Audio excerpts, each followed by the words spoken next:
Iron Mace team members did not bring any assets with them when they left the company. What's going on, guys? My name is Tychus. By the way, what I just said are not my words. They are words from an anonymous source stated in a new article that was published on ThisIsGame website surrounding the recent claims against the development team of Dark and Darker.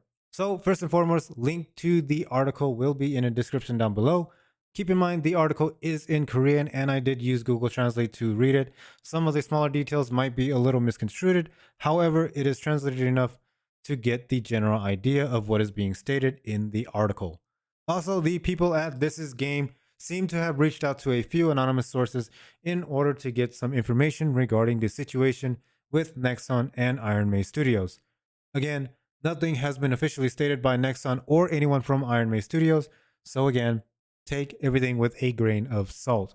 Okay, the article starts off by stating 20 developers at Nexon Korea began prototyping a dungeon crawler game with similar elements to that of Escape from Tarkov. Timeline stated was around 2020 to 2021. Then the article goes on to state that Nexon had a long history where a small number of developers would gather in order to make games quietly without being interfered by management. This would also include the original dev team of Project P3. The team of 20 made the game with Unreal Engine and acquired most of its assets from the engine store. The team went on to refine the assets over the next 6 months. Afterwards, Nexon conducted a company-wide inspection of all of its projects. It is stated that the new development headquarters announced they were going to start managing all projects, including the game being developed by the team of 20 devs, which meant smaller dev teams could no longer make games on their own terms. According to the testimony of an anonymous source contacted by ThisIsGame's website, and I quote, the P3 team was asked to change direction of the development method and business model from upper management at Nexon. Management also directed them to scale the project up in order to meet commercial standards. The current Iron Mace team members, whose dream of indie games made by Nexon, were subjected to unprecedented levels of restriction at the company level and began to rebel against them. End quote. The article continues to say that among the 20 team members, it was deemed difficult to make a game in a large company.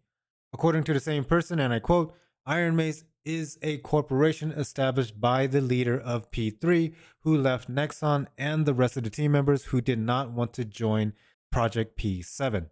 In addition, this person said, and I quote once again, Iron Mace team members did not bring any assets with them when they left the company. All data was erased during the disciplinary dismissal process and nothing came out during the police investigation. Again, keep in mind what was just stated was from an anonymous person. ThisIsGame reached out to another person who is familiar with Nexon. This person stated that P3 was going to be the #1 hit for Mint Rocket. However, that did not happen due to the leader's discipline and resignation. Now, I'm not too familiar with Mint Rocket, so I did a little bit of research, and it looks like Mint Rocket is a newly established sub-brand of Nexon Korea, and it looks like a platform for indie games. It could be a place where these smaller dev teams at Nexon are able to publish their indie titles. All the while, bigger projects go through the normal commercial launch process. Again, I could be completely wrong. If you are familiar with Mint Rocket and have more information on the matter, feel free to correct me and leave a comment down below. Anyways, the article goes on to explain the reasoning behind the disciplinary dismissal for the leader of Project P3. Basically, during COVID, employees were allowed access to Nexon servers in order to work from home. However, the issue was that the leader of P3 had the P3 project on his personal server as well. Nexon caught on to this and demanded that he surrendered his personal server. This is pretty much what ignited the rebellion against Nexon. In July of 2021, the leader of P3 was let go from the company. Some of the original P3 team left with him, and others stayed at Nexon.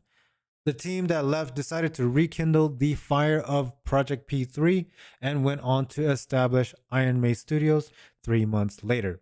This same person being interviewed by ThisIsGame responded to the claims that Iron Mace used assets and code owned by Nexon in order to create Dark and Darker. The individual stated, and I quote, anyway, Most of the graphic assets were purchased from Unreal Store. The rest is an area that can be made without data and builds. The code is in the heads of the current Iron Mace developers. Dark and Darker was a game that could be newly created regardless of the matter. End quote. The last part of the article mentions that in August of 2021, Nexon sued the leader of P3 for violation of the Act on Prevention of Unfair Competition and Protection of Trade Secrets. Okay, so there is also a timeline article published on ThisIsGame's website as well. Link to that will also be in the description down below. It basically details the events of the entire story, and it goes into a little bit more details about what happened. Again, no official sources, but the part that I was curious about was the police investigation on Iron Mace Studios brought on by Nexon. The timeline basically states that Nexon sued everyone who left the company who went on to Iron Mace. It also states that the investigation is still currently underway, which is why both Nexon and Iron Mace are unable to put out any official statements regarding the matter. However, the development of Dark and Darker did not stop and continued throughout the entire process. So, honestly, I feel a bit relieved to know that if all of this was true and if Nexon really did sue the guys at Iron Mace, that the development of Dark and Darker continued throughout, right? This all happened about 2 years ago, so it might be safe to say that nothing will actually come out of this. I could be completely wrong. That's just me speaking, of course. Also, I just can't help but to see some truth as to what is being said in these articles in terms of the fallout between the leader of P3 and Nexon. Especially with the bold about us statement on Iron Mace's website, it just coincides so well, you know what I mean? Still, if the claims are true, hats off to the guys at Iron Mace for shoving it to the man and going on to create something they are truly passionate about. That is an ideal worth backing 100% of the time. Alrighty, guys, there you have it. Again, both articles are linked in the description down below if you're interested in checking it out for yourself.